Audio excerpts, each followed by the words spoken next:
Hello everyone, welcome to PW pharma. My name is Pankaj Dagar, your pharma mentor. और आज की इस वीडियो में हम लोग डिस्कस करने वाले हैं एम्स सीआरई 2025 के द्वारा रिलीज किया गया नोटिफिकेशन फॉर फार्मासिस्ट वैकेंसी। ये एक साल में दूसरा नोटिफिकेशन है एम्स सीआरई का। रिसेंटली अभी एग्जाम कंडक्ट कराया गया था, 300 के आसपास वैकेंसीज थी, रिजल्ट भी आ गया। अब फिर से 2025 में एम्स सीआरई की फार्मासिस्ट पोस्ट के लिए नोटिफिकेशन रिलीज किया गया है। चलिए पूरी डिटेल में जानते हैं इस वीडियो में कि क्या एग्जाम पैटर्न रहने वाला है, क्या सैलरी है, क्या एज है, कौन कौन एलिजिबल है, सब कुछ जानेंगे इस वीडियो में कंप्लीटली। यहां पर नोटिफिकेशन को डायरेक्टली खोल लेते हैं कि क्या है नोटिफिकेशन। ये एम्स सीआरई का वेबसाइट है, एम्स का वेबसाइट है। यहाँ पर कॉमन रिक्रूटमेंट एग्जाम सीआरई 4 के नाम से नोटिफिकेशन रिलीज किया गया है। अगर आप यहाँ जाते हो व्यू डिटेल्स में तो यहाँ पर आपको एडवर्टाइजमेंट खोलेंगे तो यहाँ पर दिख जाएगा कि भाई 11 नवंबर को ये नोटिफिकेशन आया था।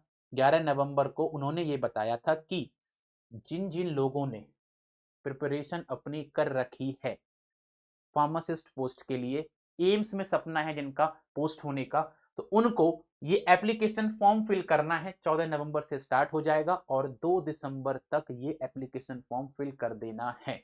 राइट। उसके अलावा जो इंपॉर्टेंट इंफॉर्मेशन वो ये है कि इन्होंने date of computer based test भी दिया है, टेंटेटिव ही सही लेकिन दिया है कि 22 से 24 दिसंबर के बीच में ये एग्जाम कंडक्ट कराएंगे। यानी कि सर बहुत कम टाइम है और इस कम टाइम में आपको प्रिपरेशन करनी है। बेसिकली ये है कि रिसेंटली जो एग्जाम कंडक्ट कराया गया था उसमें जो बच्चे रह गए थे किसी वजह से, उनके पास एक दूसरा मौका है कि वो अब वापस से अपनी स्किल्स को आजमाएं और फिर से अपने सपने को पूरा करें। क्लियर। चलिए अब जान लेते हैं इसकी एग्जामिनेशन फी क्या होने वाली है, डिटेल्स के बारे में। एग्जामिनेशन फी की अगर आप बात करोगे तो यहां पर जनरल और ओबीसी कैंडिडेट्स जो हैं उनके लिए 3000 रुपीज है।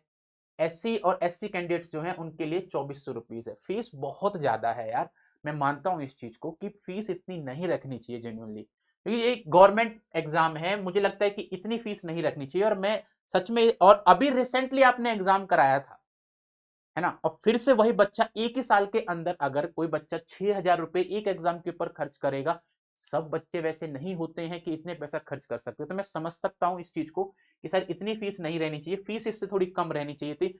बट क्या कर सकते हैं, यहाँ पे सब चीजें हमारे हाथ में नहीं होती हैं। डेट ऑफ एग्जामिनेशन जो कि कंप्यूटर बेस्ड एग्जाम है, उन उसके लिए उन्होंने बताया है कि 22 दिसंबर से 24 दिसंबर के बीच में टेंटेटिवली अभी उन्होंने अनाउंस किया कि यहाँ हो सकता है कि ये एग्जाम हम कराएं, क्योंकि वो प्लान कर रहे हैं वैसा। बट उनके पास है रिजर्व, लाइक कि वो इस डेट को चेंज भी कर सकते हैं। क्लियर। उसके बाद अगर मैं बात करूं, एडमिट कार्ड जो होगा जब भी आपका एग्जाम होगा उससे 3 दिन पहले रिलीज कर दिया जाएगा। देन अगर मैं बात करूं यहाँ पर कंप्यूटर बेस्ड टेस्ट के बारे में, जैसा हमारा पैटर्न पहले फॉलो होता आया था वैसा ही पैटर्न रहने वाला है इस बार भी, कि आपको 90 मिनट मिलेंगे। 90 मिनट में 100 एमसीक्यूज करने होंगे जो कि 400 मार्क्स के होंगे। राइट।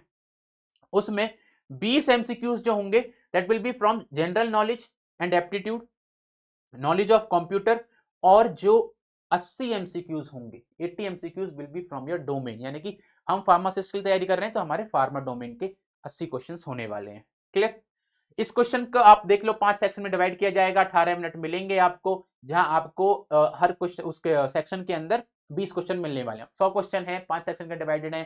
ठीक है, 20 क्वेश्चन के अंदर 18 मिनट मिलेंगे ही, 18 पंजे 90, 90 मिनट आपको टोटल मिलने वाले हैं। राइट।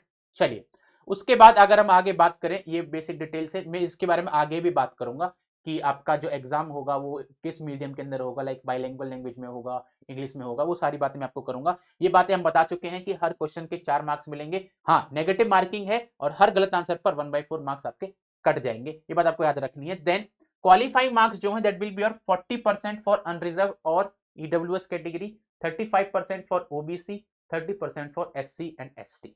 राइट। ये आपके क्वालिफाइंग मार्क्स रहने वाले हैं इसमें। क्लियर है। उसके बाद चलो डायरेक्ट चलते हैं कि अब कौन कौन से एम्स के अंदर वैकेंसीज हैं और कौन कौन एलिजिबल हैं, ये चीज चेक कर लेते हैं।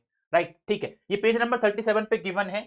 यहां पर अगर आप जाओगे तो डिस्पेंसिंग अटेंडेंस एम्स ऋषिकेश में, यहां पर याद रखना एज लिमिट जो है वो अलग अलग है सबकी। यहां पर डिस्पेंसिंग अटेंडेंट की जो एज लिमिट है that is 21 year old to 27 years old. इसका पे लेवल रहने वाला है 4।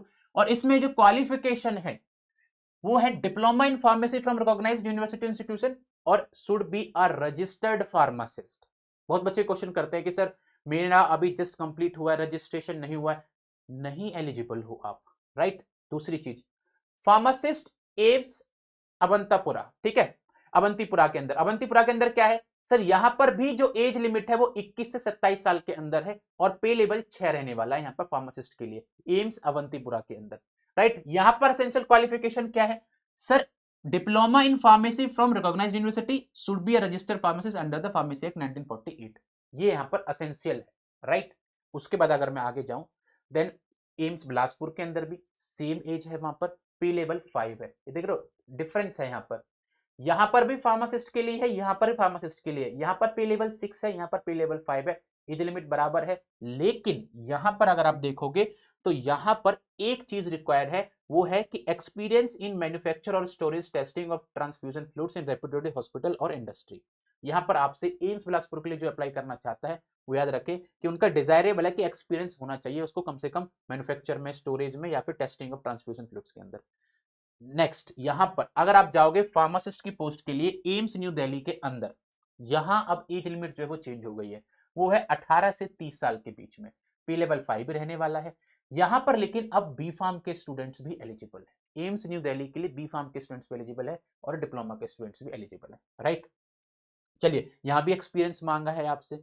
देन हम बात करें अगर फार्मासिस्ट इन एम्स रायबरेली, तो यहां पर एज लिमिट वापस से 21 से 27 साल की आ गई है, पे लेवल 5 भी रहने वाला है और यहां पर आपको सिर्फ और सिर्फ डिप्लोमा इन फार्मेसी जो है वही एलिजिबल हैं और रजिस्टर्ड फार्मासिस्ट होने चाहिए और एक्सपीरियंस रहना चाहिए उनके पास, वो डिजायरेबल है।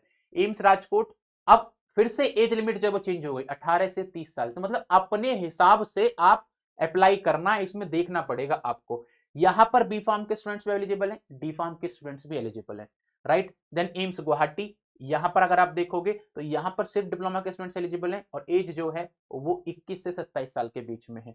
देन एम्स जोधपुर के अंदर क्या है, 21 से 27 साल, राइट। देन अगर आप आगे बढ़ते रहेंगे, एम्स न्यू दिल्ली में स्टोर कीपर की वैकेंसी जो है यहाँ पर, ठीक है, स्टोर कीपर की जो वैकेंसी है इसका पी लेवल 6 है, 18 से 30 साल, रिलैक्सेबल है 40 years for the employees of AIIMS. इसमें रिक्वायरमेंट क्या है sir, degree in pharmacy from recognised university, experience in storing या फिर डिप्लोमा हो फार्मेसी के, दोनों चलेंगे, लेकिन 3 साल का एक्सपीरियंस होना चाहिए कम से कम उसको। अगर आपके पास डिग्री है तो आपके पास फिर एक्सपीरियंस ना भी हो तो डिजायरेबल है वो चीज, लेकिन अगर आपके पास डिप्लोमा तो 3 साल का एक्सपीरियंस चाहिए ही चाहिए आपको। तो ये है आपकी डिटेल्स अबाउट की जो जो आपकी वैकेंसीज निकली हैं। अब बात कर लेते हैं एक साथ की कितनी वैकेंसीज हैं यहाँ पर। अगर मैं बात करूं डिस्पेंसिंग अटेंडेंट की, जो कि एम्स ऋषिकेश में है दोस्तों, वहां पे सिर्फ एक वैकेंसी है, वो भी अनरिजर्व कैटेगरी के लिए। देन अगर मैं बात करूं अवंतीपुरा की, तो यहाँ पर 2 हैं, टोटल 2 वैकेंसीज, बिलासपुर के अंदर 1 है, न्यू दिल्ली में 3 है, ठीक है, 4 ओबीसी की हैं, 2 एससी कैटेगरी की हैं, रायबरेली के अंदर 2 अनरिजर्व्ड हैं और 1 ईडब्ल्यूएस की है, 1 ओबीसी की है। यानी कि सर सबसे ज्यादा है राजकोट में फार्मासिस्ट के लिए, ठीक है, राजकोट के अंदर है 10 वैकेंसी है वहां पर। और उसके बाद फार्मासिस्ट ग्रेड 2 गुवाहाटी के अंदर 1, फार्मासिस्ट ग्रेड 2 जोधपुर के अंदर 3 और स्टोर कीपर के लिए न्यू दिल्ली में 4 वैकेंसीज है, लेकिन वो ओबीसी, एससी और एसटी कैटेगरी के। ये टोटल आप अगर करोगे तो 35 आएगा, यानी कि 35 वैकेंसीज हैं आपकी एमसीआरई के एग्जाम के थ्रू जिनका रिक्रूटमेंट होने वाला है, राइट। चलिए, उसके बाद अगर मैं बात करूं यहाँ पर, ये सारी डिटेल्स थी इसमें, बाकी इसके अंदर एज इट इज कुछ खास हमारे लिए है नहीं जो इन्फॉर्मेशन हमको देनी हो, राइट। चलिए, ये हमने बात कर ली यहाँ पर, ये हमने बात कर ली यहाँ पे कौन कौन सी वैकेंसीज हैं, ये हमने बात कर ली यहाँ पर कि आपके यहाँ पर कितने मार्क्स का एग्जाम होने वाला है और उसके अलावा फीस क्या रहने वाली, ये सारी बातें कर ली। देन हमने नोटिफिकेशन की बात कर ली। तो इतनी इन्फॉर्मेशन है इसके अंदर। बाकी जो आपका एग्जाम का पैटर्न है वो सेम फॉलो होने वाला है जो आपका लास्ट ईयर हुआ था, आपके सेम टाइप के क्वेश्चंस मिलेंगे। जो आपने वहाँ गलती करी थी इस बार गलती मत करना। फार्माकोलॉजी के नो डाउट वहाँ पर क्वेश्चंस आए थे, बट मैं वापस से वही बोलूंगा कि आप अपनी तैयारी इतनी जबरदस्त रखो कि जब भी आपको मौका मिले तो आपको एक्सक्यूज ना बनाने पड़े। या मैं ये नहीं बोल रहा कि आपने कंप्लीटली एक्सक्यूज बनाए थे, बट आपने तैयारी उस लेवल की नहीं की थी, राइट। मैं लास्ट टाइम भी यही बोला था, 400 में से अगर किसी के 340 हाईएस्ट मार्क्स आ रहे हैं, वो भी तो बच्चे ने प्रिपरेशन की ही होगी ना। तो ये चीजें आपको देखनी है। सो आज की इस नोटिफिकेशन में हम लोगों ने डिस्कस किया एमसीआरई 2025 की तरफ से आई 35 वैकेंसीज के लिए, जिसमें डिप्लोमा और बी फार्म दोनों स्टूडेंट्स जो हैं वो एलिजिबल हैं। सो आप अपनी तैयारी जबरदस्त रखिए।